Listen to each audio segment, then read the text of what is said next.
नमस्कार दोस्तों। डॉक्टर कुमार गणेश हमारे अंक ज्योतिषी और अंग ज्योतिष विशेषज्ञ हमारे साथ हैं। डॉक्टर साहब नमस्कार। और हम लोग आज फिर एक साथ बातचीत करने के लिए तैयार हैं और डॉक्टर साहब यहाँ पर हैं अभी और फिलहाल मुंबई में ही रहने वाले हैं कुछ दिन। तो जो हमारे मुंबई के साथी दर्शक हैं मैं उनको बताना चाहूंगा कि अगर वो डॉक्टर साहब से संपर्क करना चाहते हैं, क्योंकि अभी आई थिंक कितना एक हफ्ता है मैं 20 तारीख की सुबह तक 20 तारीख की सुबह तक। तो जो भी दर्शक हमारे 8 दिन हो रहे हैं अभी तो। हाँ नहीं बिल्कुल ठीक है। तो अभी उसके बाद अब कल आप मुंबई शिफ्ट हो जाएंगे। अभी तो फिलहाल बोईसर में है, तो कल परसों मुंबई, कल वसई रोड। अच्छा मुंबई आ जाती है क्या? तो ठीक है, तो कल दोपहर से फिर मुंबई दोपहर से मुंबई में है। तो जो भी डॉक्टर साहब से संपर्क करना चाहें, बातचीत करना चाहें, वहाँ पर जरूर मिलें। तो ऐसा मौका जो है काफी समय बाद आया है, हम लोग बहुत दिनों से चाह रहे थे। तो हमने इससे पहले भी डॉक्टर साहब से जो हर हफ्ते फिल्में आती हैं, जो नए कलाकार हैं, उनके अलावा खासतौर पर संगीत पर हमने डॉक्टर साहब से पहले भी बातचीत की है। और मोहम्मद रफी साहब का जब 100वां जन्मदिन था उस वक्त एक लंबी बातचीत हुई थी। बिल्कुल। तो हम लोग सोच रहे थे कि आज फिर बात करते हैं और संयोग से रफी साहब के बेटे शाहिद रफी साहब का एक इंटरव्यू हाल ही में आया है, जिसमें उन्होंने कुछ ऐसी बातें कही है, एक तो रफी साहब के बारे में भी और लता मंगेशकर और आशा भोसले के बारे में भी, उन लोगों के जो आपस में संबंध थे। उन्होंने कहा कि वो नफरत करती थी रफी साहब से। तो ये बहुत बड़ी बात है दरअसल। और रफी साहब के बारे में उन्होंने कहा कि बहुत सारी उनके बारे में गलत बातें फैलाई गई इस इंडस्ट्री में, कि वो डिप्रेशन में चले गए थे एक दौर में, उनको गाने कम मिला करते थे, काम कम मिला करता था। तो हम एक बार फिर से डॉक्टर साहब से रफी साहब की इन बातों पर, जो मोहम्मद रफी साहब और साथ में उनके बेटे शाहिद रफी साहब ने जो कहा है, कितनी सच्चाई है, इस बारे में हम डॉक्टर कुमार गणेश जी से बात करेंगे। डॉक्टर साहब आपका बहुत बहुत स्वागत है। नमस्कार रवि जी, आप और सभी आदरणीय मित्रों को मैं लक्ष्मीपुत्र डॉक्टर कुमार गणेश जय श्री राम प्रणाम करता हूँ। और रहा सवाल, देखिए कि कल के लाइव में जाते जाते आखिर में हम लोगों ने एक बात कही थी कि आज हम चर्चा करेंगे और जिस व्यक्ति की बात करेंगे उस व्यक्ति को निकाल दिया जाए तो हिंदी सिनेमा का संगीत है वो अपूर्ण रह जाता है, उनके बिना पूर्ण नहीं होता। आज ही नहीं, 1000 साल बाद भी अगर हिंदी फिल्में बनेंगी तब भी ये बात लागू होगी। ठीक है। और वे मोहम्मद रफी, देखिए होता क्या है, एक तो ये जब से पिछले 2-3 सालों से, ज्यादा तो नहीं, इतने ही सालों से जब से पॉडकास्ट का चलन बढ़ा है ना, तो ये बातें शाहिद रफी साहब ने रियलिटी शो में पहले नहीं की, जब वो कई शो में आए थे, ये पॉडकास्ट वगैरह में कहना शुरू कर दे। बात शाहिद रफी की नहीं है, पॉडकास्ट में अभी भी पीछे, कभी हम उस पर भी कार्यक्रम करेंगे, कुछ एक पुराने वक्त की, गुजरे वक्त की गुजरी हीरोइनें वो भी आती है, कुछ और लोग भी आते हैं, फिर कुछ ऐसे बयान दे देते हैं। अब सच्चाई तो कभी उगाड़ेंगे कार्यक्रमों में, आप कहेंगे तो बहुत दूर होते हैं सच्चाई से।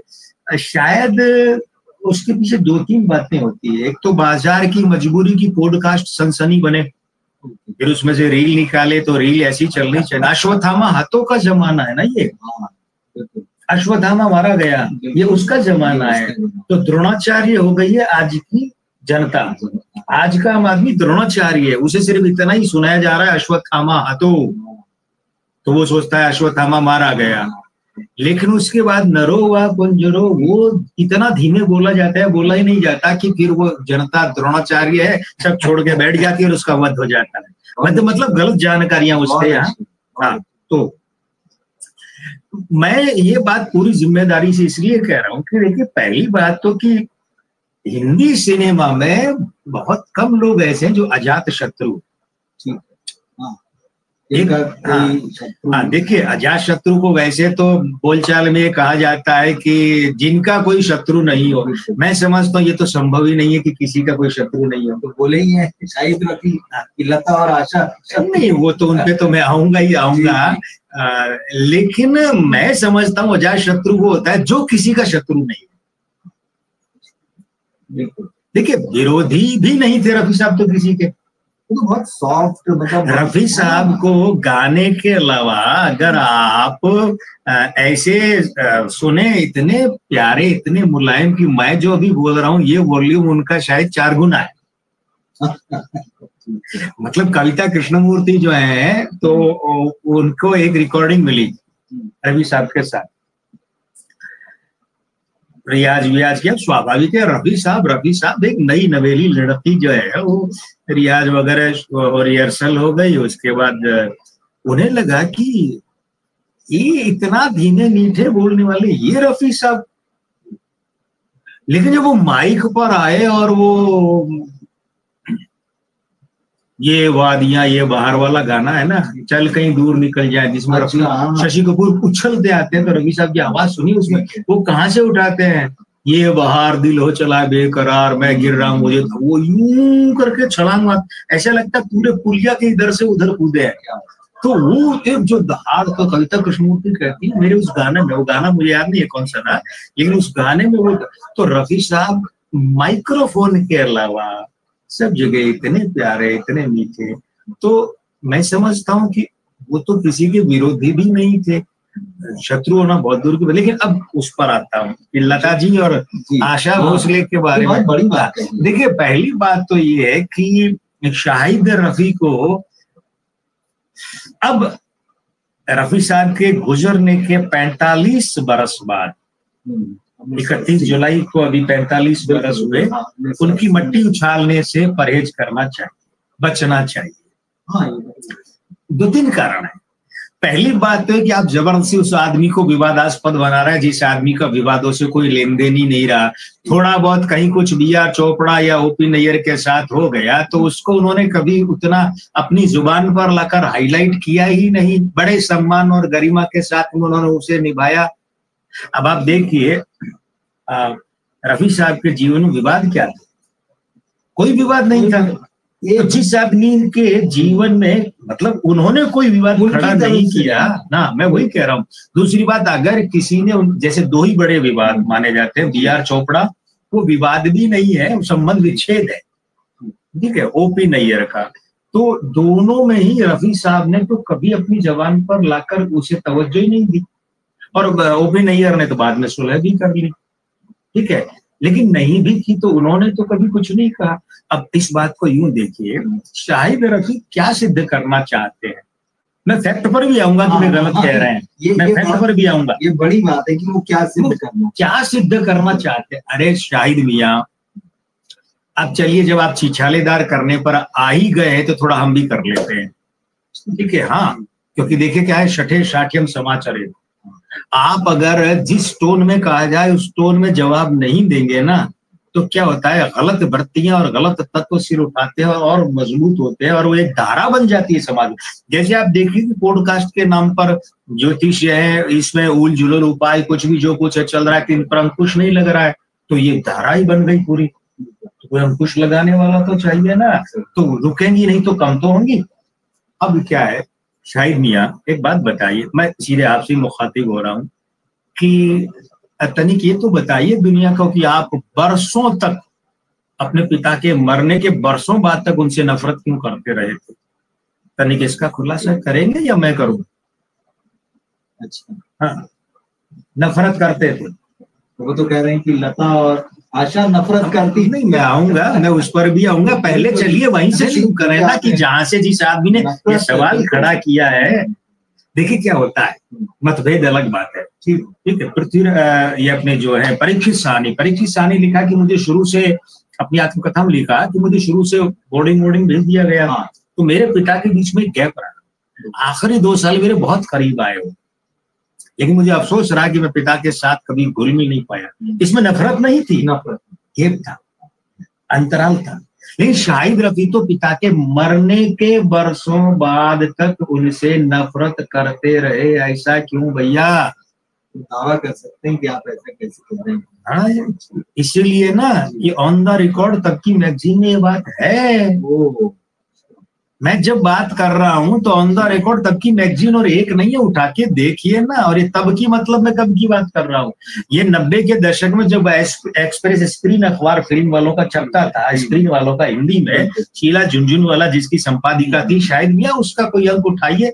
और मुझे अगर सही ढंग से याद आया तो मैं शायद उस अंक या उसके आसपास के अंक का भी बता दूंगा, उसमें उल्लेख किया हुआ है। और नहीं तो अली पीटर जॉन साहब का जो अब तो शायद दुनिया में नहीं, जॉन एपीजे साहब नाम से फेमस थे, इशाक मुजावर, अली पीटर जॉन, ये लोग बहुत बड़े नाम। अली पीटर जॉन साहब को उसमें कॉलम आता था, जरा उस अखबार के सारे अंक आर्काइव जाके उठाइए, उसमें एक अंक में आपको मिल जाएगा इसका उल्लेख। एक दूसरा एक और जगह आया था उल्लेख, शायद नहीं आपको याद है, एक HMV थी, पता नहीं कौन सी एक म्यूजिक कंपनी थी जिसने एक एल्बम निकाला, उसका शीर्षक प्रॉपर याद नहीं, लेकिन ऐसा था कि पिता और पुत्र यूं करके। उसमें तलत महमूद के बेटे, उन्होंने तलत महमूद के गाने गाए थे, नितिन मुकेश ने मुकेश जी के गाए थे, अमित कुमार ने किशोर साहब के गाए थे, और आपने अपने पिता के गाने गाए थे, याद है ना। नव भारत टाइम्स सब छपा करता था जयपुर से। हाँ, और मुझे आज भी उसका पता याद है, नव भारत टाइम्स, जवाहरलाल नेहरू मार्ग, जयपुर, और नभाटा छोटे रूप में। और उसमें दिनेश ठाकुर साहब, जो रविवार को फिल्में आती थी दूरदर्शन पर, तो उस फिल्म का पहले लिख देते थे कि आज की फिल्म का ये है, दिनेश ठाकुर साहब जो है ना। तो हाँ, तो वो मेरे उस किशोर वय में ये सब चीजें मैंने पढ़ी है। तो नव भारत टाइम्स में उस वो एल्बम था जिसमें चारों लोगों ने अपने पिताओं के गाने गाए थे। तो उसका जो जब उसकी समीक्षा और उसका परिचय आता था ना, उस वक्त एल्बम का आता था, एक परंपरा थी। अब तो प्रिंट मीडिया ही गायब हो रहा है, इलेक्ट्रॉनिक्स मीडिया में तो सनसनी के अलावा कुछ नहीं। अब कहाँ आते हैं ऐसे, और एल्बम वगैरह का मार्केट ही कहाँ है, फिल्मों में म्यूजिक नहीं बजा तो एल्बम में क्या बजा। तो उस वक्त उसमें भी इसका उल्लेख किया हुआ था। वो समीक्षा म्यूजिक की, वो दिनेश ठाकुर साहब की नहीं थी, वो तो मैं बता रहा हूँ कि वो फिल्म की करते थे कि किस रविवार को आज शाम को फिल्म आनी उसका। लेकिन वो जो म्यूजिक सेक्शन जिसमें उस एल्बम की उसका परिचय समीक्षा थी, उसमें भी इसका उल्लेख था। पहले तो मैं प्रमाण की बात कर रही हूँ कि जब मैं बात कर रहा हूँ तो हवाई बात नहीं कर रहा। अच्छा, मैं इस बात को बुरा भी नहीं माना, मैं इसके लिए आपको बुरा अच्छा नहीं कह रहा कि आप अपने पिता से उनकी मृत्यु के बाद वर्षों तक नफरत करते रहे, ठीक है, मैं बुरा अच्छा कुछ नहीं कह रहा। फैक्ट की बात है ये, मैं फैक्ट रख रहा हूं। आपको अधिकार है, आप किसी से भी घृणा करें, नफरत करें, प्रेम करें, मोहब्बत करें, जो करें, लेकिन तनिक इस बात की अजीबोगरीब होने की स्थिति को तो थोड़ा आप अगर कहीं खुलासा करें, तो अब जब बोल ही रहे पिता के बारे में तो तनिक इस पर भी बोलिएगा, मजा आएगा लोगों को जानने में कि सच्चाई क्या थी। कि जो बेटा आज पिता के नाम पर इतनी ठेकेदारी करता फिर रहा है, उस बेटे का खुद पिता के साथ बरसों तक संबंध, और मरने के बाद भी क्या था, जीवित रहता का तो छोड़िए, क्योंकि रवि साहब ऐसे बढ़िया आदमी थे कि वो घर के अंदर की बातें घर के बाहर लाते ही नहीं थे। और घर के अंदर की क्या साहब, बहुत सुखी पारिवारिक जीवन वाले आदमी थे। अब आप देखिए, रवि साहब की 2 शादियां हुई थी, एक आजादी से पहले पाकिस्तान में थी, वो परिवार लंदन में रहता था। ये तो शाहिद रफी ने भी कई बार कहा है इंटरव्यू में, हमारा एक परिवार लंदन रहता। आप जरा खुलासा करके बताइए कि वो हमारा कौन सा परिवार। तो ये पूरी बात क्यों नहीं बोलते हैं कि मेरी सौतेली माँ और वो भाई बहन है वो परिवार वहां, पूरी बात क्यों नहीं बोलते। रफी साहब का व्यक्तित्व ऐसा है कि उन्होंने कभी दोनों शादियां छुपाई नहीं, बल्कि वो तो वहां जब वो लंदन वाले घर में होते और वहां हिंदुस्तान से कोई भी फिल्म वाला पहुंचता तो घर बुलाते, भोजन करवाते। उन्होंने कब छुपाया, उन्होंने कोई पाप नहीं किया, उन्होंने छुपाया नहीं। तो फिर आप ऐसा खुल के स्पष्ट क्यों नहीं कहते कि वहां मेरी सौतेली माँ रहती थी, वहां भी हमारा एक घर था। ये क्या होता है। मैं इसलिए कह रहा हूं कि रफी साहब ने उन 2 शादियों को भी बराबर नियमित रूप से, निरंतरता से, ईमानदारी से निभाया, छोड़ा नहीं किसी परिवार को कि मरने के लिए छोड़ दिया। मैं ये इसलिए कह रहा हूं कि पारिवारिक परिप्रेक्ष्य में रफी साहब एक सफल पिता थे, पति थे। हाँ, और सफल नहीं, सफलतम पिता और पति, बहुत बड़ी बात होती है साहब। अब देखिए, जिन लोगों ने एक से अधिक शादी की, उनका हश्र क्या हुआ। एक परिवार रो रहा है, दूसरा कहीं है, बच्चे कहीं है, लावारिस। रफी साहब ना साहब, बहुत और बड़ा मुश्किल काम होता है। आप इस बात को सोच कर तो देखिए, पाकिस्तान में भी तो छोड़ सकते थे लावारिस उस परिवार को, नहीं, वहां शिफ्ट किया और उतना ही बढ़िया जीवन, और उस परिवार को भी समय। तो जिन्होंने सामाजिकता में पारिवारिकता निभाई, पहली बात तो वो आदमी नफरत के काबिल हो नहीं सकता, और मरने के बाद तो बिल्कुल भी नहीं होता। हमारी हिंदुस्तानी कल्चर ये कहते हैं कि मरने के बाद अगर अवश्यम भावी नहीं हो तो सब अच्छा होता है। लेकिन ठीक है, आपका कुछ रहा होगा कारण की और मैं अच्छा समझता हूँ बरसों बाद आपका पिता के प्रति प्रेम जागा है और आप ठेकेदारी करने लगे उनके नाम से। लेकिन ऐसी ठेकेदारी मत कीजिए यार कि उनकी आत्मा जो उनकी रूह है वो कहीं जाकर ये कहे अरे बेटा क्या कर रहे हो यार मेरे पीछे मेरे नाम पर। अब रहा सवाल लता जी वाला। आशा लता दोनों। हाँ बिल्कुल, मैं आशा जी वाले पे आता हूँ। लता जी, हाँ मंगेशकर सिस्टर्स की बात करें, अच्छी बात है उन्होंने उषा जी मीना जी को छोड़ दिया। इतना इतना कर्म किया शाहिद साहब आपने। देखिए पहली बात तो ये है कि ये जो जलन वाली बात आप कह रहे हैं ना कि लोग उनसे जलते थे, ये दो अलग बातें हैं। आशा लता जलती थी और लोग जलते थे, दोनों अलग बातें हैं। लोग जलते वाली बातें तो भाई हर सफल आदमी से लोग जलते हैं, है ना ये बात। ये तो सार्वभौमिक सार्वकालिक सत्य है। तो इसमें इतना ये दुखी होने की क्या बात थी कि मेरे पिता से लोग जलते। पहली बात, आपके पिता से लोग नहीं जलते थे, वे प्रसिद्ध पार्श्व गायक मोहम्मद रफी से जलते थे लोग। दोनों में तो अंतर समझिए। या तो आप पूरी बात कहें कि मेरे पिता पार्श्व गायक मोहम्मद रफी से लोग जलते थे, तो बिल्कुल जलते थे और सभी सफल व्यक्ति से जलते हैं भाई। करने की उसमें क्या है, वो तो हर सफल व्यक्ति के साथ होता है, किसके साथ नहीं होता। जो सब असफल व्यक्ति से कोई जलता है क्या? असफल व्यक्ति के रास्ते में कोई रोड़े अपनाता है क्या? नहीं अटकाता ना। लेकिन अगर आप ये कहते हैं कि आशा और लता जलती थी, अब मामला दूसरा बन जाता है, अब व्यक्तिवाचक मामला बनता है। ये अब मैं इस पर बोलना चाहूंगा। देखिए क्या है, जलने जुलने वाली जो बात है ना, आप शायद रवि साहब छोटे थे, आप उतनी समझ नहीं रखते थे। मैं उन दिनों की एक बात कर, आप कहेंगे कि क्या आप थे? मैं तो संसार में नहीं था, लेकिन मैं नहीं था ये मेरे ज्ञान का आधार नहीं है। मेरे ज्ञान का आधार होते हैं तथ्य, अन्यथा इतिहास नाम की चीज तो कूड़े की बात है। मुझसे पहले का तो कोई इतिहास है ही नहीं, क्यों मैं तो नहीं था। ये तो बेवकूफों वाली बात हो गई। मैं बेवकूफ तो नहीं हूं, इतना कह सकता हूं। समझदार हूं कि नहीं वो आप निर्णय करें, लेकिन बेवकूफ नहीं, ये मुझे पक्का पता है। देखिए ऐसा है कि हुआ ये था कि हिंदी सिनेमा में एक विचार पनपा कि निर्माता जो है उसे रॉयल्टी मिलती है। बिल्कुल यही बात, ठीक है। निर्माता एक फिल्म बनाता है, जिंदगी भर उसका कमाता है, उसके मरने के बाद भी शायद 50 या 60 साल तक उसके परिवार को रॉयल्टी मिलती है, ऐसा है। और हम लोग सिंगर, अच्छा संगीतकारों को भी रॉयल्टी मिलती थी। हाँ संगीतकारों को भी, ओपन एयर बहुत ज्यादा रॉयल्टी पाने वालों में थे। और रवि साहब जो है, अभी रवि शर्मा साहब जो संगीतकार थे, आज से तकरीबन 12-13 साल पहले उन्होंने कहा था कि मुझे 10 लाख रुपया अभी भी सालाना रॉयल्टी मिलती है, सिर्फ एचएमडी से।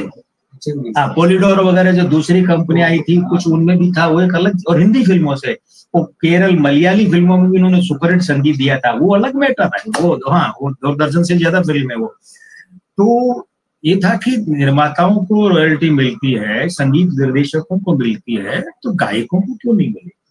तो फिर ये बात आई कि सब रॉयल्टी जो है हम लोग अपनी यूनियन बनाएंगे। और तो लता जी ने फिर बात की, सबसे बात की, तो रफी साहब से भी बात की। तो रफी साहब, देखिए मना करने के 2 रूप होते हैं। एक तो रूप होता है कि मैं आपके विरुद्ध हूं इसलिए आपकी बात का मना करता हूँ।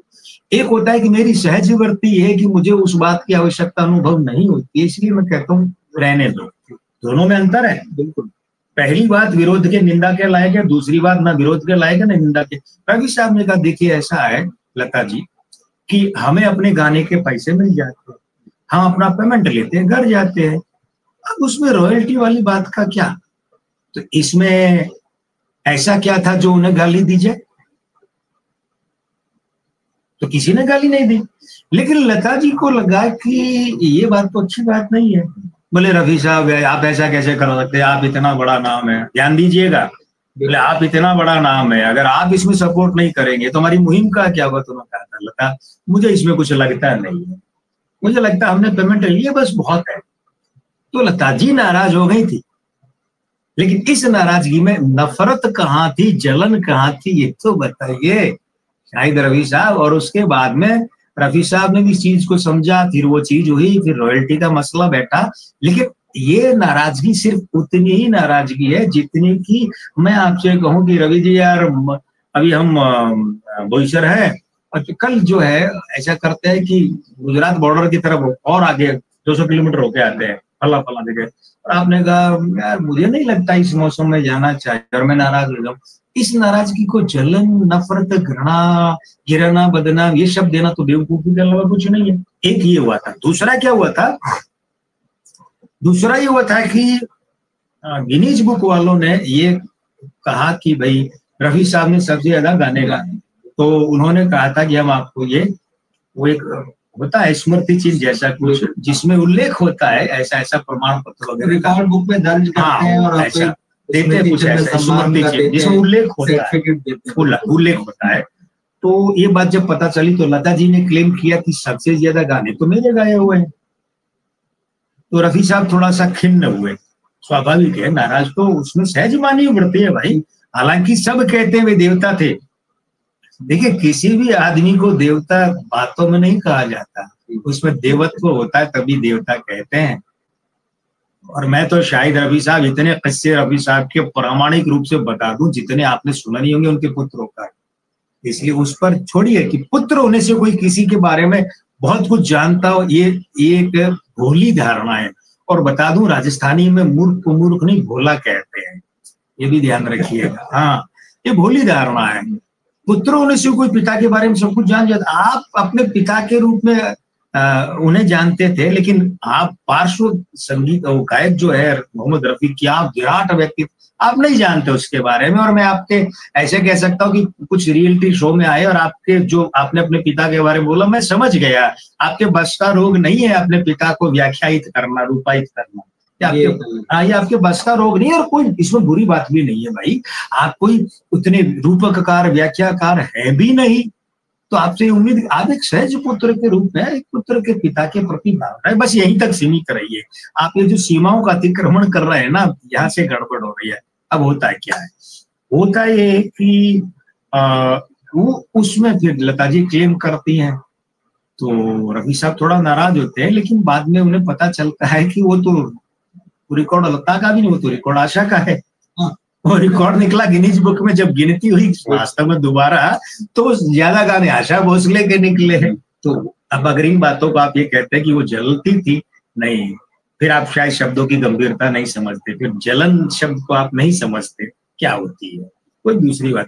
अच्छा, अब रहा सवाल ये कि ये तो मैंने सिद्ध कर ही दिया कि जलन जैसी, अच्छा जलन जैसी कोई बात क्यों नहीं थी।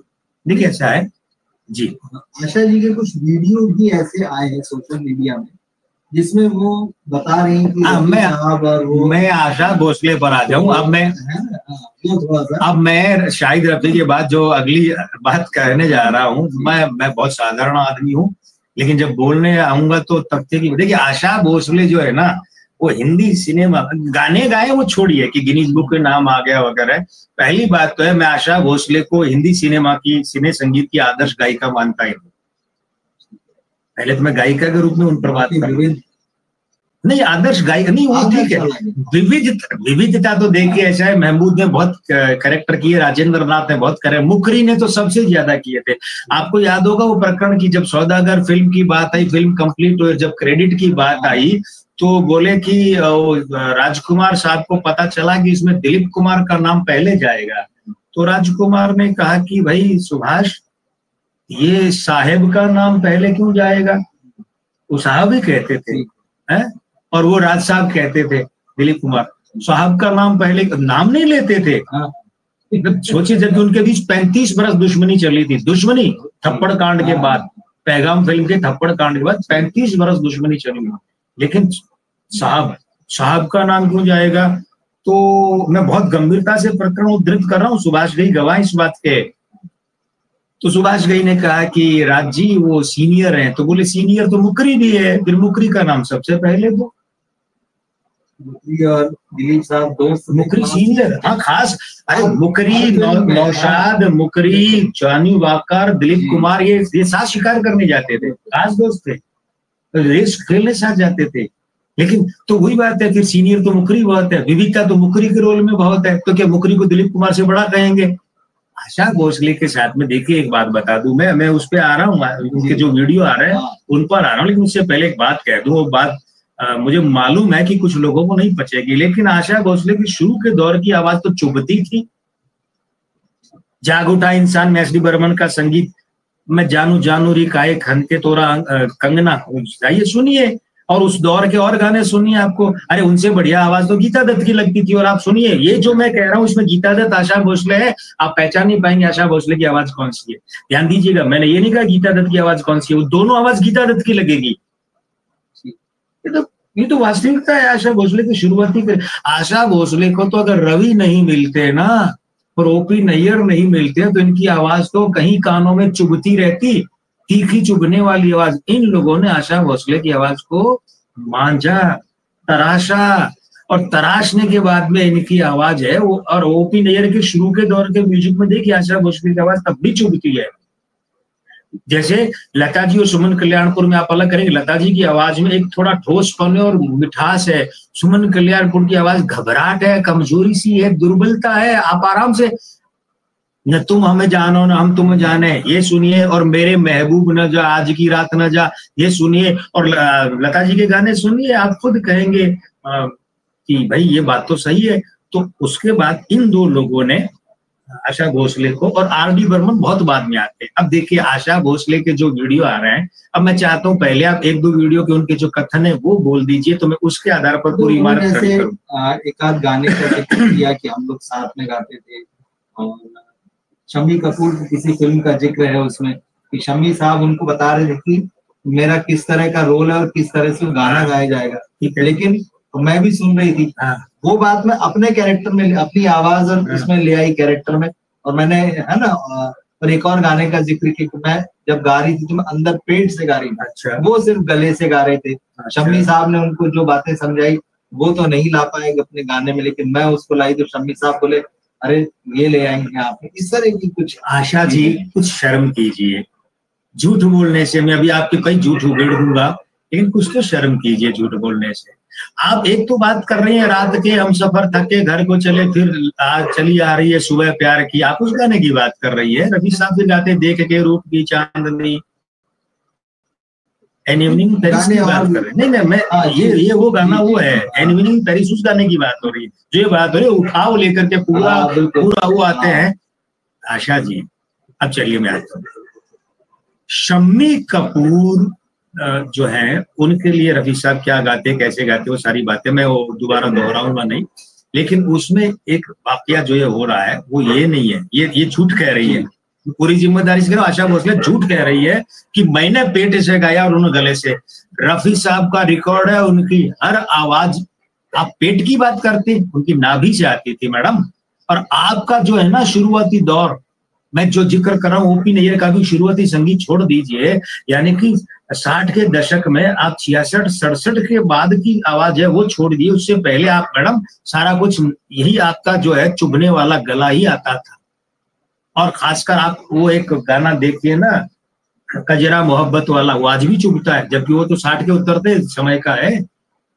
ऐसा नहीं है, जो गायन के जानकार है वो बताएंगे। ये जो रात के हम सफर थक के घर को चले, इस गाने में रफी साहब कहाँ से गा रहे हैं। और पर्टिकुलर आप एक गाने की बात कर, आप ये कह रहे शम्मी कपूर ने ऐसा कहा कि आपने ला पे, अरे मुझे शम्मी कपूर का ऑथराइज्ड अधिकृत रूप से एक भी ऐसा बयान शक्ति सामंत का बता दीजिए, शंकर जयकिशन का बता दीजिए, हसरत जयपुरी का बता दीजिए, इस बात का उल्लेख हो। क्यों मरे हो के नाम पे झूठ का ताना बाना बुन रही है, ऐसा कुछ नहीं था भाई। और रफी साहब का हर गाना देखिए, मैं एक बैठते मैंने कविता कृष्णमूर्ति वाली बात बताई। अब दूसरे आप बात देखिए राजेश रोशन साहब से, उनका कभी आप तो वरिष्ठ पत्रकार है, बैठ के बात कीजिएगा। राजेश रोशन साहब को दूसरी फिल्म मिली थी दूसरा आदमी, पहली फिल्म थी कुमारा महमूद वाली, ये रमेश तलवार की फिल्म थी, यश चोपड़ा के सहायक थे, ठीक है। ऋषि कपूर, शशि कपूर और नीतू सिंह, बीच में राखी का स्पेशल अपीयरेंस था। ये गाना जिसका मैंने जिक्र किया था, चल कहीं दूर निकल जाए, इसमें वही चीज है। उसमें पर्दे पे म्यूजिक के साथ फटकर शशि कपूर की एंट्री होती है, उछलते हुए बर्फ पर, तो रफी साहब वो यूं लेते हैं आला उस गाने को, उसको आलाप नहीं गाना है तो है ना, ये वादियां ये बहार दिल हो चला बेकरार, मैं गिर रहा मुझे थाम लो, भीगे लबों से मेरा नाम लो। ये राजेश रोशन कहते हैं कि मैंने उन्हें ऑडियो कैसेट रिकॉर्ड करके दे दिया और वो तैयारी, और वो रिकॉर्डिंग वाले दिन आया और आते ही माइक पे थोड़ा लेट थे, माइक पे खड़े हुए और हम सोच रहे थे क्या होगा, लेकिन रफी साहब फिर यहाँ से, अब उनका एक्सप्रेशन था यहाँ से जो, अब ये यहाँ कहाँ है भाई, ये गला है क्या, ये छाती है, अरे नाभि है, नाभि कुंड है। और गायन वाले एक जरा सा कच्चा खिलाड़ी भी जानता है गायन में कि यहाँ की आवाज क्या होती है। तो एक तो दूसरी बात क्या है कि ये जो इनका कहना है आशा जी का, तो अब तरीका क्या है, सबसे सरल तरीका ये है कि जो लोग मौजूद नहीं है ना, आप उनके नाम से कुछ भी कह सकते हैं, तो साक्षी या पुष्टि या खंडन कौन करेगा। फैक्ट, अब फैक्ट आज की दुनिया क्या है, आज की दुनिया है कि अच्छा आशा भोसले ने कहा है रील में, आम आदमी सच मान लेता है। वो आम आदमी फैक्ट कहां जाकर चेक करेगा, गूगलिया फैक्ट, जहां आपको कई चीजें तो लोगों ने फर्जी भर रखी है वो मिल जाएंगे। लेकिन एक चीज, दूसरी बात क्या है कि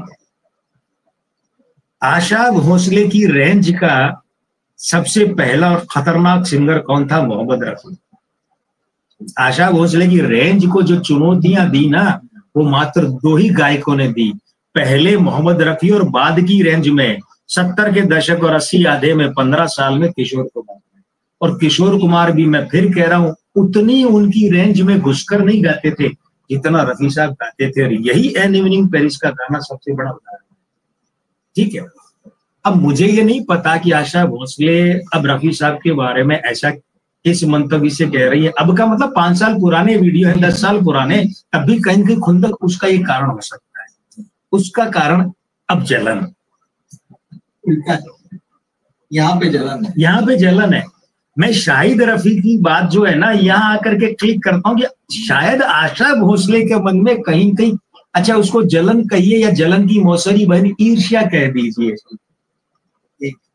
उसका मौसेरा भाई द्वेष कह दीजिए, वो ठीक है। तो शाहिद रफी को आंशिक रूप से सही मानता हूं, लेकिन शाहिद रफी जिस रूप में जाकर के बवाल खड़ा कर रहे हैं वो गलत है। क्योंकि देखिए क्या है, जो खुद आशा भोसले ही झूठ के अंबार खड़े किए जा रही हैं, उनकी बात को, उनकी जलन को आप अपने पिता को लेकर, तो बवाल तो आपके पिता के नाम पर हो रहा है ना, बवाल आशा भोसले के नाम पर थोड़ी हो रहा है। बवाल कह रहा है रफी साहब, तो रफी साहब की रूह को सुकून से रहने दीजिए। और जो उनके नाम पे झूठ की दुकानें लगा रहे हैं, उन्हें उनका हिसाब अपने आप हो जाए। जैसे मैं आपको एक बताऊं, आशा भोसले झूठ के बवंडर खड़े करती रहती हैं और झूठ के इनके जो किले हैं वो बहुत आज की बात नहीं है। मैं आपको एक चीज बताऊं, तो कुछ बरस पहले एक रियलिटी शो था, संगीत का मैं नाम लेना उचित नहीं समझता, उसमें आप आई। अब हमारे यहाँ तो बचे खुचे लोग ही कितने हैं कि जिनको ये लोग बिठा के चेहरे दिखा के उनके नाम पर टीआरपी ले सकते हैं। आपको याद होगा ना, एक चैनल जो बिल्कुल शुरुआती सैटेलाइट निजी चैनल है, उसका कार्यक्रम आता था म्यूजिक का, तो जो 5-5, 7-7 संगीतकार भर देते थे, 8-8 संगीतकार, उस वक्त वो सब जिंदा थे। अब तो उसमें से प्यारे भाई और आनंद जी के अलावा बचा कौन है? अब तो शायद 2 ही बचे, शायद या 2 ही बचे, बाकी सब तो नहीं है। लेकिन उस समय ओपी नैयर, कल्याण जी भाई और ये खयाम साहब, ये सब आ जाते थे, जयदेव को भी ले आते थे। तो उस दौर की बात, तो ये अभी मैंने पीछे कुछ वर्षों में देखा कि 2-3 जगह वो गई। एक शो मैंने देखा तो उसमें वो 2 लड़कियां आई, उन्होंने गाना गाया उत्सव फिल्म का, मन क्यों बहका रे बहका आधी रात को, बसंत देव का क्या गीत है और क्या एलपी का संगीत है। वो गाना खत्म हुआ तो स्वाभाविक होता है टिप्पणियां करते हैं। तो आशा भोसले ने टिप्पणी की, ये मैंने दीदी के साथ गया, सही शब्द नहीं याद आ रहे, मैं भाव बता रहा हूँ, दीदी के साथ गया, फिर जब गाना खत्म हुआ, नहीं जब मैं गा रही थी उधर से, तो दीदी यूं यूं कर रही थी। आशा जी कितना बड़ा झूठ है। अच्छा मैं कैसे कह रहा हूँ झूठ है? हो सकता है मैं झूठा हूं, तो मैं प्रमाण दे रहा हूं। अब दुनिया में नहीं है, लेकिन उनकी किताब उनके आलेख मौजूद है, राजकुमार केशवानी। आप जानते हैं फिल्म संगीत और फिल्मों के कितने धाकड़ गया था। अरे मैं उस आदमी से मिलना चाहता था, 16 शिवाजी नगर भोपाल में रहते थे। शिवाजी नगर जितनी बार गया हूं कभी नहीं मिल पाया, और बाद में कोरोना काल में वे विदा हो गए। क्या धाकड़ थे लेखक, है ना, और क्या लिखने की रोचक शैली, मतलब तथ्यों के साथ शैली। तो उनका आलेख है, पड़ा होगा मेरे पास कहीं मेरे संग्रह में, नहीं तो जाइए देखिए दैनिक भास्कर के आर्काइव में तो सुरक्षित है। उन्होंने एलपी पर जब एक सीरीज वो तो लिखते थे ना कई अंकों में, उसमें इस गाने का जिक्र किया और ये कहा है कि उस समय आशा भोसले और लता मंगेशकर के बीच में 35 वर्षों तक बोलचाल नहीं थी। ये 1984 में गाना रिकॉर्ड हो, 85-84 के लास्ट में फिल्म आई थी। इस समय गाने में आमने सामने थी ही नहीं दोनों बहनें, एक बहन गाकर निकल गई तब दूसरी ने एंटर की थी स्टूडियो में। ये लिखा है उसमें राजकुमार केसवानी साहब ने। और मैं राजकुमार केसवानी को ज्यादा सही मानता हूं इस मामले में, प्रामाणिक, क्योंकि आशा भोसले तो खुद व्यक्तिनिष्ठ होकर आत्मनिष्ठ होकर झूठ भी बोल रही है। अब आप सोचिए कि बाकायदा उन्होंने लिखा है। प्यारे भाई तो अब उम्र के इस दौर में है जहां वो इन विवादों में नहीं पड़ना चाहते, है ना। लक्ष्मी जी होते तो बड़े मुंह फट जवाब देते, वो अब तक बोलती बंद कर देते। क्या झूठ की दीपार लगाई फिरती हो आशा, वो तो ऐसे ही कहते, भले चाहे उम्र में बड़ी हो, क्या फर्क पड़ता है। लेकिन देखिए उन्होंने मैं दोहरा दूं, राजकुमार केसवानी साहब ने लिखा, वो पढ़िए आप। और जिनको उपलब्ध नहीं हो भास्कर के आर्काइव में जाके ले लीजिए, वो आता था रसरंग पर उनका, ठीक है ना, रसरंग पर आपस की बात नाम से कॉलम आता था उनका, है ना, रविवार को आता था। और रसरंग में भी कहा, रसरंग में कभी तीसरे पेज पर, कभी चौथे पेज पर, 4 पेज का रसरंग आदि भी आता है। इतना और बता रहा, क्या कहा उन्होंने, लिखा कि उत्सव फिल्म का ये गाना जब रिकॉर्ड हो रहा था उन दिनों 35 वर्षों तक आशा भोसले और लता मंगेशकर के बीच में बात नहीं। खत लिख दे सांवरिया के नाम बाबू, ये जो फिल्म थी आनमिलो सजना थी, या फिर आया सावन झूम के थी, उसमें आशा भोसले और अरुणा ईरानी का गाना है शायद, दोनों बहनों का। हाँ ये वही थी जिसमें मेरे दुश्मन तो मेरी दोस्ती को तरसे, धर्मेंद्र आशा पारेख की फिल्म थी ना, ये शायद आनमिलो सजना ही थी। तो उसमें भी ये खत लिख दे सांवरिया के नाम बाबू, वो जान जाएंगे पहचान जाएंगे, ऐसा है ना, शायद यही गाना था, लता जी आशा जी का गाना था। तो 35 वर्षों के लगभग इन बहनों में, वो जो शादी की थी ना लता मंगेशकर के सहायक से आशा भोसले ने, जो भोसले थे उनसे तब से बोलचाल बंद थी। तो ये उत्सव का गाना जब रिकॉर्ड हो रहा था तो इन दोनों के बीच में बोलचाल नहीं थी। और वो राजकुमार जी लिखते हैं कि अब पहले बाद में मुझे नहीं पता कौन है, लेकिन एक उन्होंने वो भी लिखा कौन सी बहन, और शर्त यही थी लता मंगेशकर की कि मैं वो गाके चली जाएगी तो गाऊंगी। तो एक बहन गाकर चली गई थी, फिर दूसरी बहन गाने आई थी, ये दीदी ने यूं कहा, ये कुछ नहीं, फालतू की बातें सब झूठ के तुले, वही तो कह रहा हूं।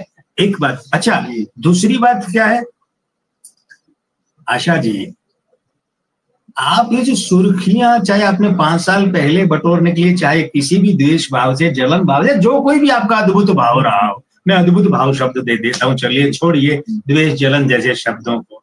आप उम्र के 93 या 94 साल में चल रही हैं, या 92 साल पूरे हो गए हैं। मैं अब इस उम्र में आपको कोई शब्द देना नहीं चाहता, लेकिन मैडम एक बात सोचिए कि आपने एक बार हिमेश रेशमिया ने कह दिया था कि भाई पंचम दा भी तो नाक से गाते थे, तो आपने कहा था उसको कसकर थप्पड़ मारना चाहिए। यानी आपका पंचम के प्रति प्रेम जागा था ना, आर.डी. बर्मन के प्रति, है ना, आपने इसीलिए कहा ना। क्या कारण रहा होगा आपका? आपके पति आर.डी. बर्मन नहीं, उन्होंने आपके पति आर.डी. बर्मन को नहीं कहा, उन्होंने singer music director R D. Burman को कहा था, हिमेश रेशमिया ने। तो आपके मन में क्या जागा?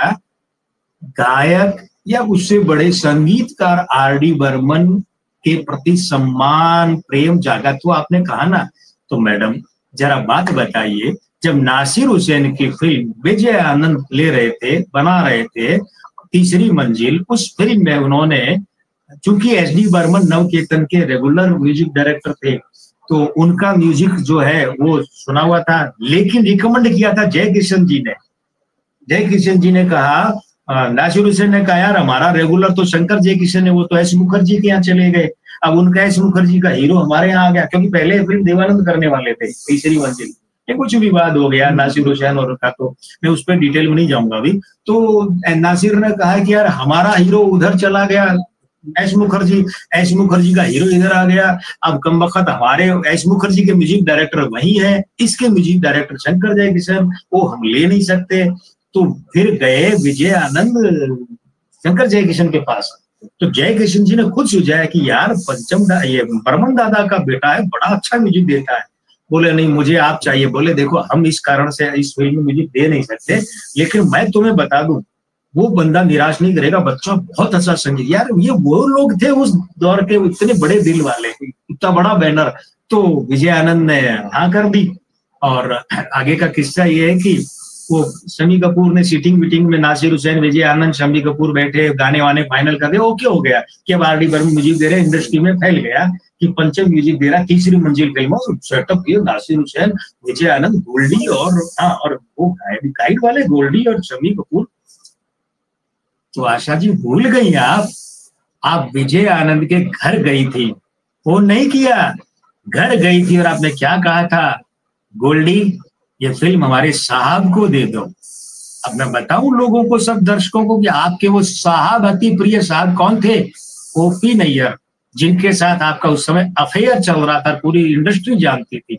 मैडम अफेयर करना कोई बुरी बात नहीं है, सबका अपना निजी अधिकार है, निजी जीवन है, लेकिन मैं किस और इंगित करना चाहता हूं, आप आरडी, अच्छा फिर क्या गोल्डी ने कहा कि नहीं आशा जी ये तो जो है पंचम को फाइनल कर लिया, बोले देखो पंचम को फिर कोई और फिल्म दे देना। तो फिर गोल्डी ने कहा कि बर्मन दादा का बेटा बड़ा अच्छा, बोले देखो बर्मन दादा तुम्हारे नवकेतन के रेगुलर हैं, नासिर हुसैन की, क्योंकि नासिर हुसैन की दिल दे के देखो में वो म्यूजिक दे चुके थे पहले ओपी नैयर, बोले नासिर हुसैन का बैनर साहब का है।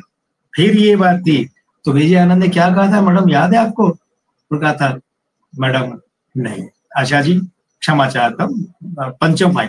तो आपने एक डायलॉग और कहा था मैडम, याद कीजिए, ओपी नैयर को फिल्म दिलवाने का, दबाव डालने का आखिरी हथियार आपने फेंका था और आपने कहा था गोल्डी प्लीज मेरे लिए, अब मैं वाक्य पूरा कर दूं जो इसके पीछे आपने बोला नहीं, प्लीज मेरे लिए ही आर डी बर्मन को निकाल कर ओपी नैयर को ये फिल्म दे दो, आपका ये कहना था। विजय आनंद टस से मस नहीं हुए।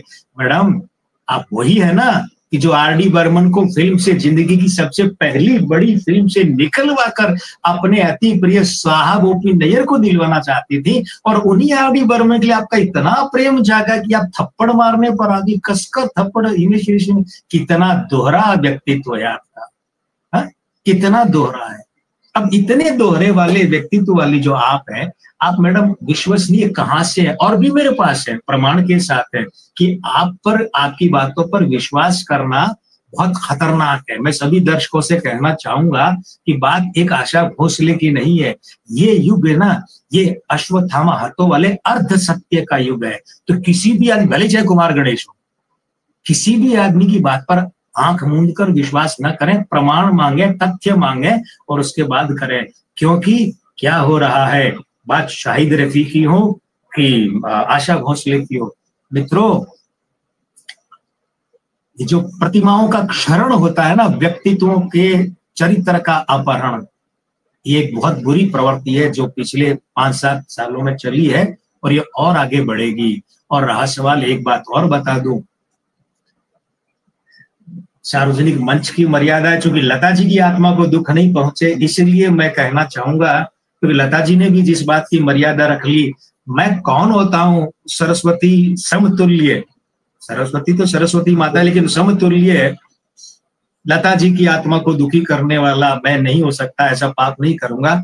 लेकिन आपको भी पता है, मित्रों को भी पता है, लता जी के साथ जीवन में 2-3 बातें, एक तो 50 के दशक में उनका साइनस था, तो आप देखिए उस समय नाक बोलता है उनके गायन में, बिल्कुल नाक बोलता है। और उसके बाद उनके साथ ऐसा हुआ कि उनका रसोइया ही उन्हें खाने में जहर देने लगा, पता चला जहर दे दिया, तो उनकी आवाज खराब सी हो गई, पकड़ में भी बात आ गई, तो वो ठीक है रसोइया भाग लिया पकड़ में आने से पहले। फिर वो होता है ना कुरेदना कि ये रसोइया मुझे क्यों देगा भाई, मेरे घर का रसोइया मुझे जहर क्यों देगा खाने में। मास्टर मदन याद है ना आपको, 14 साल का बच्चा, मास्टर मदन को KL सहगल को जहर दिया गया, पिसा हुआ कांच दिया गया था, पिसा हुआ शीशा, और मास्टर मदन को भी पिसा हुआ शीशा दिया गया। 14 या 16 साल की उम्र बच्चा चला गया। आज वो उस बच्चे के नाम पे शास्त्रीय संगीत प्रतियोगिताएं होती हैं, कार्यक्रम होते हैं मास्टर मदन के नाम से। सला नाम की फिल्म बनी थी अभी, है ना, तृप्ति डिमरी थी। तो इसी तरह की घटनाओं से वो फिल्म इंस्पायर थी। तो सोचिए कि इसका मतलब ये कि रसोइये ने अपने दम पर तो उन्हें जहर नहीं दिया ना, तो क्या था पीछे, मास्टरमाइंड कौन। मित्रों आज के कार्यक्रम के संदर्भ में सिर्फ इतना ही कहूंगा, सार्वजनिक मंच की मर्यादा रखते हुए, on the record, of the record बहुत कुछ है कहने को, ऑन द रिकॉर्ड, कि जैसे ही उस व्यक्ति का नाम सामने आया लता जी के कि इसने जहर दिलवाया, लता जी बिल्कुल चुप्पी साध गई। आगे उन्होंने उस प्रकरण को हमेशा के लिए वहीं खत्म कर दिया।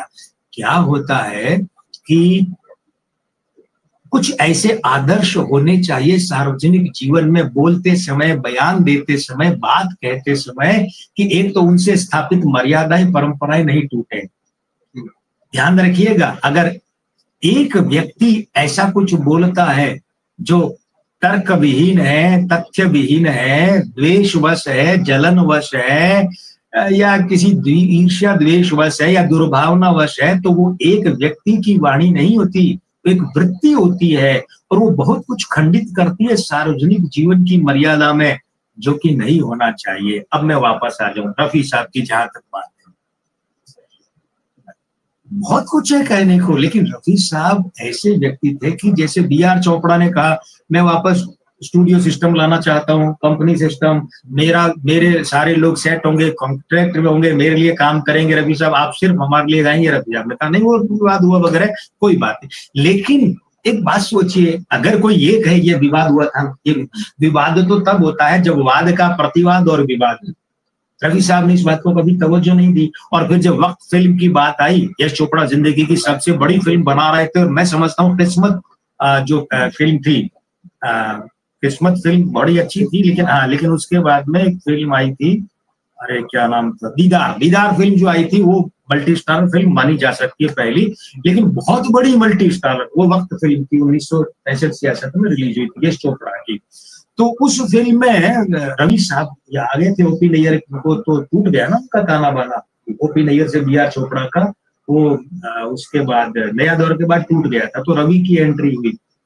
तो रवि ने कहा कि चोपड़ा साहब यहाँ पर जो है ये गाना जो शीर्षक गीत है, वक्त से कल और आज, तो बोले ये रफी साहब ही गा सकते हैं। तो बी.आर. चोपड़ा ने कहा रफी मियां तो हमारे लिए नहीं गाते, क्योंकि वो जो प्रकरण हुआ उसके बाद बी.आर. चोपड़ा ने कहा बंदिश, तो उन्होंने कहा ठीक है, फिर मैं आपके लिए नहीं गाऊंगा। आप कह रहे हैं मैं आपको छोड़ के कहीं और नहीं गाऊं, मैं आपके लिए नहीं गाऊंगा, मैं स्वतंत्र सब जगह गाऊंगा। बोले हमारे लिए तो रफी मियां गाते नहीं है, आप देख लीजिए बात कर।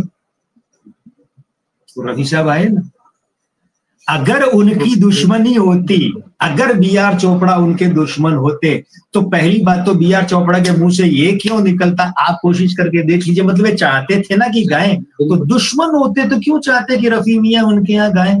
अच्छा, दूसरी बात, रफी साहब की अगर उनसे दुश्मनी होती तो रफी साहब जाते क्या। रफी साहब ने कहा तो रफी मियां ने ये भी नहीं कहा यार मैं तो उनके लिए गाता नहीं।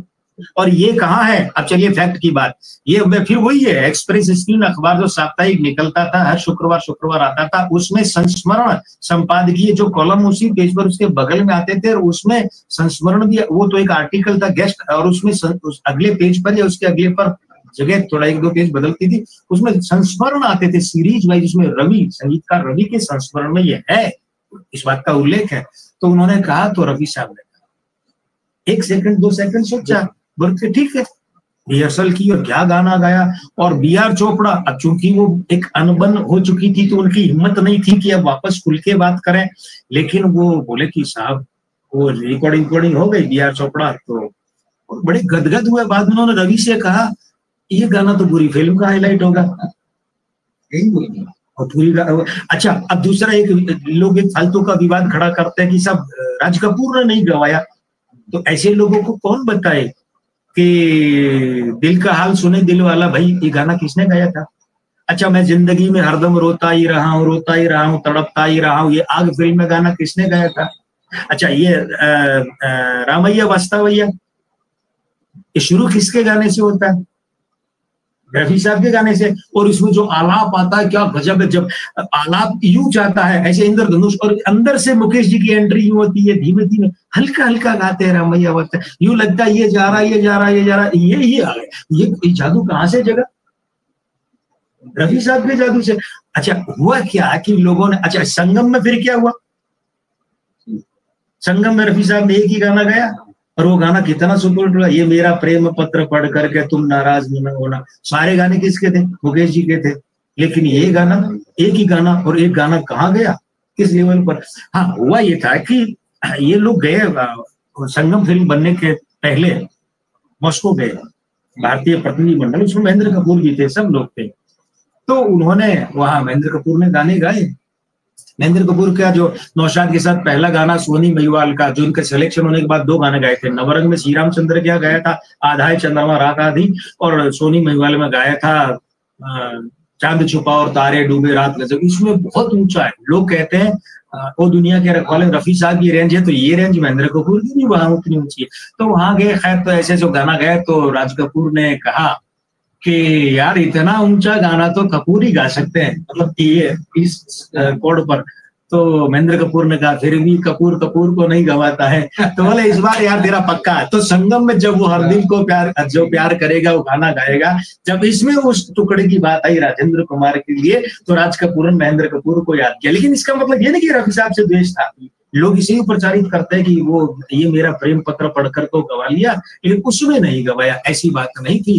तो मैं ये क्यों उदाहरण लिया है, बी.आर. चोपड़ा का उदाहरण लिया और राज कपूर साहब का, तो द्वेष और दुश्मनी ये लोग भी, यहाँ तक कि ओ.पी. नैयर ने जब रफी साहब ट्रैफिक में फंस गए, थोड़ा लेट हो गए, शायद वो सावन की घटा फिल्म थी, पीछे हमारे कार्यक्रम में वो थोड़ा तथ्यात्मक परिवर्तन, मतलब सावन की घटा फिल्म थी शायद, तो उसमें वो थोड़ा लेट हुए तो बोल दिया आउट, रिकॉर्डिंग कैंसिल। तो रफी साहब को बुरा लगा, वो आगे वापस, तो 2 साल उन लोगों ने गाया नहीं। तो ये जो है ना, लाखों हैं यहाँ दिल वाले, महेंद्र कपूर वगैरह, ओ.पी. नैयर को एंट्री, ओ.पी. नैयर ने यहाँ इन्हें एंट्री दी, लेकिन 2 साल बाद फिर वो उन्होंने एक दिन गवाया और रफी बोले संदेश रफी नहीं आओ रिकॉर्डिंग करते हैं। बड़े दिल वाले थे साहब, कहने वाले भी और मान्य। रफी साहब पहुंच गए तो ये विवाद भी कहाँ विवाद, ऐसा तो रफी साहब का दुश्मन था कौन भाई, जो उनसे जलता था और बदनाम करता था। जलने वाले तो थे, लेकिन जो जलता था और बदनाम, ओ.पी. नैयर ने कभी नहीं कहा रफी साहब खराब थे, राज कपूर ने नहीं कहा, बी.आर. चोपड़ा ने नहीं कहा। बताइए इतने विवाद के बाद भी, और विवाद बी.आर. चोपड़ा से। और रहा सवाल एक और, कहते हैं महेंद्र कपूर जलते थे, मैं नाम लेके बता दूं ना कि लोगों ने हवा में क्या क्या तैर रहा है। महेंद्र कपूर तो उन्हें अपना गुरु मानते थे। वैसे महेंद्र कपूर के गायन के गुरु कौन थे? भरत व्यास के छोटे भाई बी.एम. व्यास, जो विलेन का रोल करते थे। हाँ, आपको जानकर चंब होगा, विलेन का रोल करने, तो शास्त्रीय संगीत के बड़े अच्छे ज्ञाता थे, उन्होंने सिखाया। एक सिखाने वाले वो भी रफी साहब को गुरु मानते थे। अब होता है क्या है कि एक फिल्म आई थी, आदमी फिल्म, ना आदमी का कोई भरोसा, आज पुरानी राहों से कोई मुझे आवाज दे, एक चांद आसमां पे एक मेरे साथ है, ये जो गाना था नौशाद का म्यूजिक था, और ये भीम सिंह फिल्म के डायरेक्टर थे, और आदमी फिल्म दिलीप कुमार पर, मनोज कुमार पर गाना था, वहीदा रहमान फिल्म में थी। तो इस गाने में हुआ क्या है कि उन्होंने तलत महमूद को ले लिया नौशाद ने। ये गाना 2 वर्षन में मिलता है। तो मनोज कुमार ने कहा कि मुझे इसके लिए जो है वो भाई चाहिए महेंद्र कपूर चाहिए। वो माने नहीं, फिर वो दबाव पड़ा, मनोज कुमार सुपरस्टार थे, तो नौशाद ने फिर क्या किया, नौशाद ने उसमें महेंद्र कपूर को बुला के डब किया। तो फिल्म जब आप देखेंगे तो महेंद्र कपूर गाते हैं मनोज कुमार के लिए, और रिकॉर्ड्स पर आपको तलत महमूद मिलेंगे। अब उस फिल्म में दिलीप कुमार की, तो अमर फिल्म के अलावा, अमर में दिलीप कुमार के लिए मुकेश जी थे, राज कपूर के लिए रफी साहब थे, महबूब खान, तो वो थे रफी साहब। तो रफी साहब ने फिर उन्होंने जो है महेंद्र कपूर के साथ कुछ गाने साथ गाने से इसलिए मना किया था, उसका कारण था कि भाई दोनों की आवाज मिलती जुलती है, लोगों को पता ही नहीं चलेगा कौन क्या गा रहा है, तो इस वजह से मना किया। लेकिन महेंद्र कपूर के मन में तो कभी कोई द्वेष, वो जब रफी साहब का नाम लेते तो कान पकड़ते। ये कान पकड़ना एक क्रिया होती है, जब हम क्षमा मांग रहे हैं कि आपका नाम भी ले रहे हैं, ये हम इस काबिल भी नहीं कि आपका नाम ले, इतने बड़े आप। तो सोचिए अब कौन ऐसा था जो कमबख्त रफी साहब को बदनाम करना चाहता था। वे न करे कहीं ना कहीं असावधानी वश आप जरूर कर रहे हैं, असावधानी वश, अति उत्साह में, लेकिन आप ही कर रहे हैं। अन्यथा रफी साहब, अब मैं अगर पूरे सिनेरियो में नजर डालूं तो हुस्न भगत राम से लेकर के फिरोज जो थे, जो अपने 1944 की फिल्म जो दिलीप कुमार की डेब्यू फिल्म थी, वहां से लेके नूरजहां से लेके मैं उदित नारायण तक सब आगे थे, अभिजीत गा लिए थे रफी साहब के साथ। मुझे नहीं लगता कि कोई गायिका, संगीतकार, गीतकार ऐसा था जो ये कहे कि रफी साहब ने मेरे साथ बुरा किया। उन्होंने कभी किसी के गाने नहीं छीने। बल्कि एक बात और बताऊं आपको, मैं उस गायक का नाम भूल रहा हूँ, उधर फिल्म थी और फिल्म चेतन आनंद की थी, हमें तुमसे प्यार कितना हम नहीं जानते मगर जी नहीं सकते तुम्हारे बिना। ये ऐसे लगता है डायलॉग है, लेकिन कितना प्यारा गाना है। ठीक है, इसमें एक गाना था, वो गाना हुआ कि कभी कभी ऐसे होता था ना कि गाने डब करवा लेते थे, एक रिकॉर्ड कर लिए, बाद में गायक उपलब्ध होता तो करवा लेते। तो एक मैं नाम भी भूल रहा हूँ, बड़े प्यारे गायक, तो रफी साहब को बुलाया कि रफी साहब आइए गाना गाइए। तो उससे पहले जो पिछला वही गाना, वो पीछे जो गा चुका था उस गायक की रिकॉर्डिंग चल रही थी। तो वो बोले कि अच्छा, वो गा के निकलने लगे उस ये तो वही गाना है। बोले हाँ, ये मैंने कब गाया? बोले साहब आपने नहीं, फला गाया। तो बोले फिर अब मुझसे ये क्यों गवाया? बोले सब अरे बोले आप करवाते हो मुझसे? नहीं, ये गाना नहीं रखोगे, वही रखोगे। और वही उस गायक की आवाज नहीं, वो गाना आज भी है कुदरत फरीद में। ये नहीं, हत्या मत करो किसी नए गायक की, ये बहुत अच्छा गाया इस बच्चे ने। तो बताइए अब रफी साहब को कौन बदनाम करना चाहता है भाई? ये बेकार की हवा क्यों खड़ी कर। एक और बात जो उसने कही और जो माकूल है जी, वो है पत्र वाला एक मामला आता है कि जब रफी साहब और लता जी जो है दोनों के बीच जो है नाराजगी या झगड़ा, जो भी नाम दे उसे, तो फिर ये आता है और इसमें भी आया कि भाई रफी साहब ने उनको पत्र लिखकर माफी मांगी और उसके लिए शाहिद रफी ने कहा कि भाई सबूत कहाँ है इसका? इस पर काफी विवाद पहले भी हो चुका है, तो कोर्ट में जाने वाले थे। फिर आशा भोसले ने कहा होगा कि पत्र लिखकर माफी मांगी। नहीं, लता जी के नाम से आता है। लता जी ने जो है, लता जी को उन्होंने पत्र लिखा था। नहीं, ये कह कौन रहा है कि लता जी ने कहा था कि रवि ने मुझे पत्र लिखकर माफी मांगी? लता जी तो किसी इंटरव्यू में नहीं कहा कभी। लता जी खुद ने तो नहीं कहा। लता जी ने खुद ने कभी ऑन द रिकॉर्ड नहीं कहा ऐसा कि मुझसे रफी साहब ने पत्र लिखकर माफी मांगी। तो ये कहा किसने पहले तो वो पता चले ना। ये लता जी के नाम से माल बेच कौन रहा है?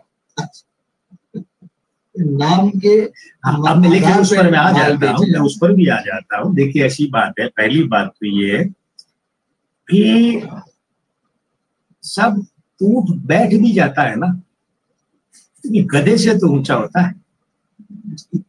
बड़े लोग जो है ना, ये बड़े लोग इसीलिए बड़े होते हैं कि इनमें बड़प्पन बहुत बड़ा, हम लोग उनके बड़प्पन का अंदाजा नहीं लगा सकते।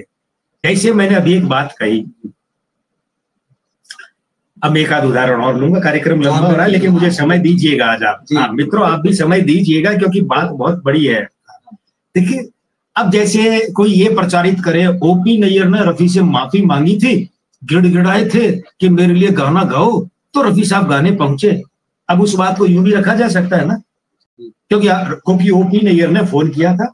नहीं, फोन नहीं किया, घर ही पहुंच गए थे, सीधे घर पहुंच गए थे। बोले रफी मियां कल रिकॉर्डिंग आ जाना। घर पहुंच गए थे 2 साल बाद। तो अब इस बात को वैसे भी तो रखा जा सकता है ना, अरे वो माफी मांगने घर गए थे, गिड़गिड़ाए, माफी मांगी, और कहा रफी मियां गाना यार मैं ये हो जाऊं गाओ गाओ, और रफी साहब आ गए। ऐसे भी रखा जा सकता है ना।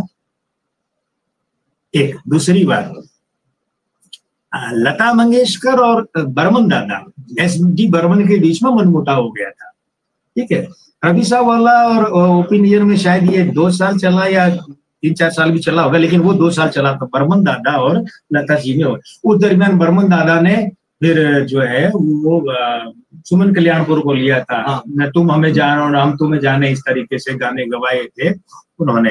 हुआ क्या था कि एक गाना था वो बर्मन दादा ने गवाया, मैं डिटेल में नहीं जा रहा हूँ। फिर उन्हें लगा बाद में कि कुछ है, तो बोले लता इसको करते हैं दोबारा।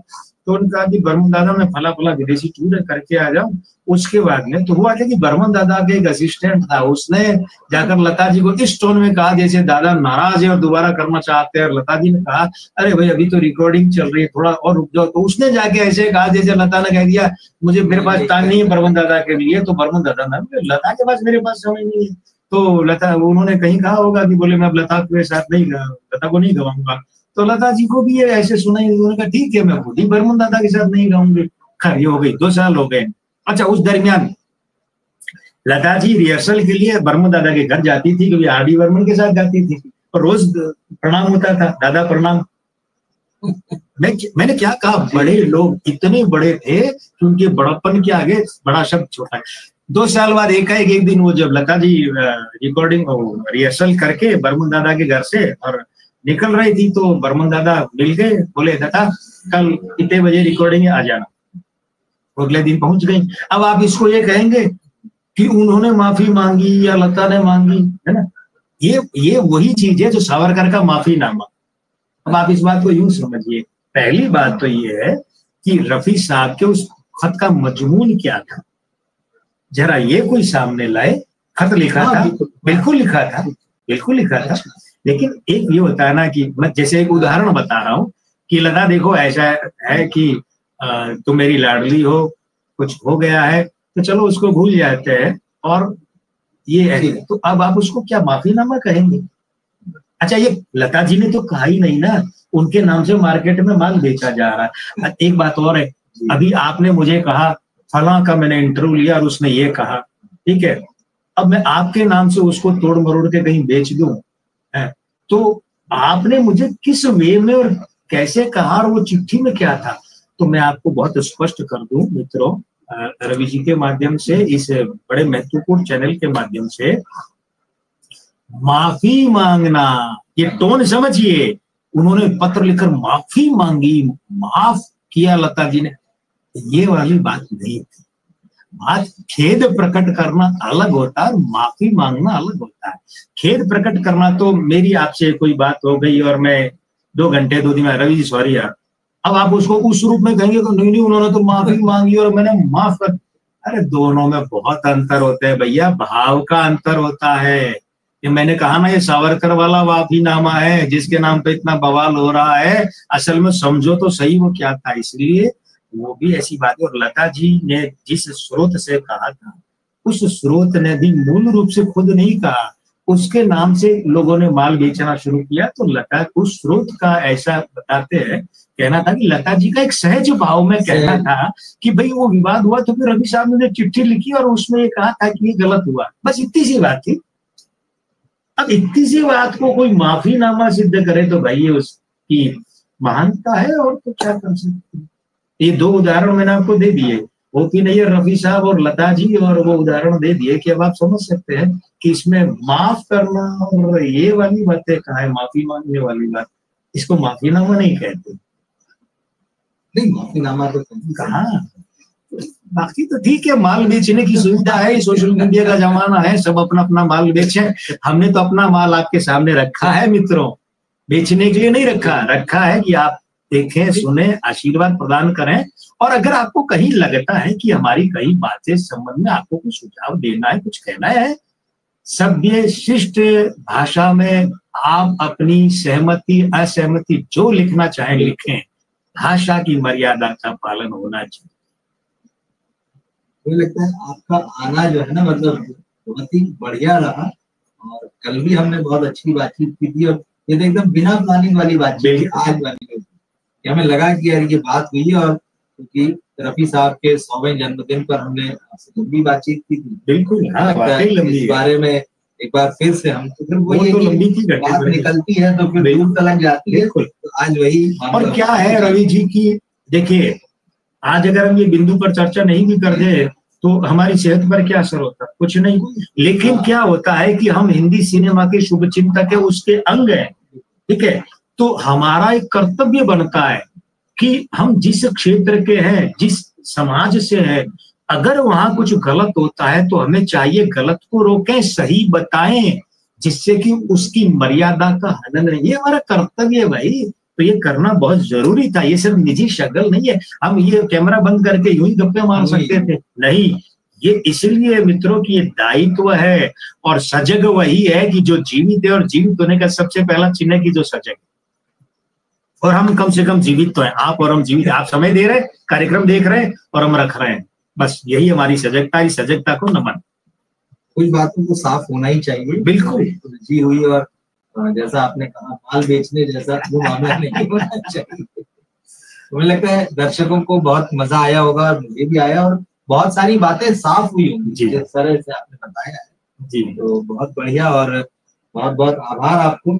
और ठीक है, आपको कल मुंबई जाएंगे, हमने साथियों से कहा है कि जो संपर्क करना चाहे डॉक्टर साहब से, बिल्कुल 1 हफ्ता है अभी मुंबई में, तो जरूर संपर्क करें, मुलाकात करें, बात करें।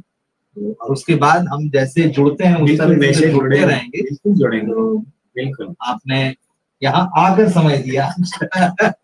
नमस्कार। जय श्री आप राम। सभी साथियों को भी बहुत बहुत नमस्कार।